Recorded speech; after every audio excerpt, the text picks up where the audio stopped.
Have you ever had someone reach out to your business? You start talking to them, and then you realize it was all a scam. In this video, I'm going to show you the exact red flags I personally experienced, so you never fall for this trap. And trust me, this one was very convincing. I received an email, and actually my wife, she was the first one who saw it. And she was like, hey, you get a business inquiry in your email, in your business email. And I was like, that's weird. You know, I always check my email. I was like, I didn't see it. She was like, oh, it's because it was on your spam folder. Right there, I should have known it. I was like, I stayed open-minded. I was like, oh, you know, probably went to spam, you know. And at the time I was busy, I was doing some stuff, so I didn't pay too much attention. But when I was ready, I opened the email, and I'll share the email here with you so that way you can see it. Okay, so the email says, my name is Jackson, and I hope this message finds you well.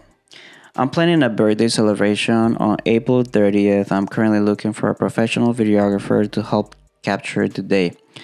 I'd love to know if you're available and what packages do you offer for events like this. For reference, I'm interested in coverage that includes cinematic highlights, candid guest moments, and possibly drone footage if available. I'm also open to incorporate portrait-style photo shots, slow motion video clips, and behind the scenes style coverage to make the memories last. Looking forward to hearing back from you. Okay. Now this is what he sent. This is what he sent to my email. And then I replied back. This was my reply, right?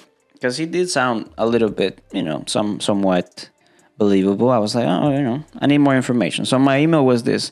Hi, Jackson. I hope you're doing well. I apologize for the delayed response. Your message was routed to my spam folder, and I just came across it. Thank you so much for reaching out. I'll be more than happy to capture your birthday celebration. I'll be sending over our packages along with pricing and a link to our portfolio so you can get a feel for our style and our previous work. Before I do that, I just wanted to get a better understanding of your event so I can guide you to the best option. And I said approximately how many hours of coverage are you looking for? What time is your event expected to start and end? Once I have that information, I'll make sure to send you the most relevant options along with everything you need. Looking forward to hearing from you. Best regards. Blah blah blah. Okay, that was my email, right? So he replied the next morning. Like I sent this email. Let me say I sent it at 10:52 a.m. And the next morning he replied, "Hello, I would like to book your videography service. I haven't sent him the packages yet. He doesn't know how much he's gonna pay me." And this is what he says: "I would love to book your videography services for 5 hours, from 12 p.m. to 5 p.m. Okay, just 25 to 50 guests, also need both videographer and photographer. The event will be held outdoors at my residence at 5518 blah, blah, blah, blah. He sent me an actual address, and I look at the place. It was anyways. Payment inquiry. Before proceeding, he said, I would like to confirm whether your company accepts credit card payments. Additional request. I wanted to ask a quick favor regarding one of the vendors for my birthday. So just right here is where things started to get, you know. So he's basically telling me that, by the way, he doesn't know how much I'm going to charge him. He doesn't know my packages. Okay. And he's already telling me that he's going to book me. And he's already asking me for a favor. Okay, let's proceed. He said, I'm working with a DJ whose total fee is $3,555, but he only accepts Venmo, Zelle, or ACH. He doesn't take credit card payments. I was wondering if you'd be open to including his fee on your invoice and then forwarding the payment to him on my behalf. I'll pay you the full combined amount upfront via credit card.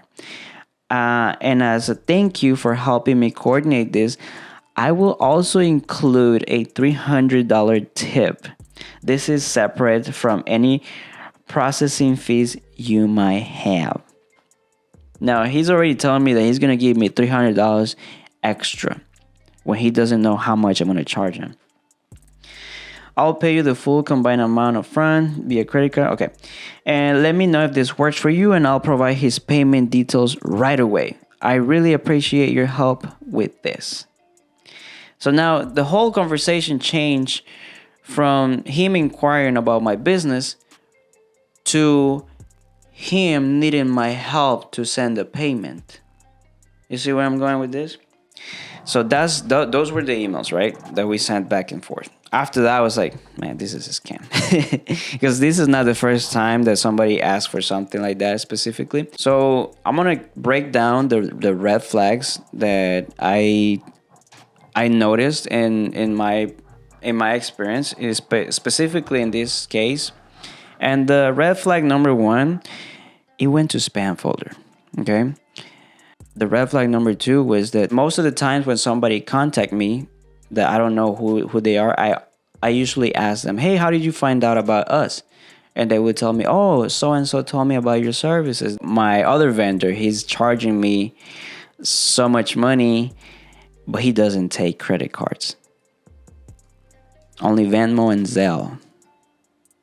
So that was a huge red flag right there. So from there, I could tell, okay, yeah, this is a scam. And let me give you a little bit of open insight to this, okay?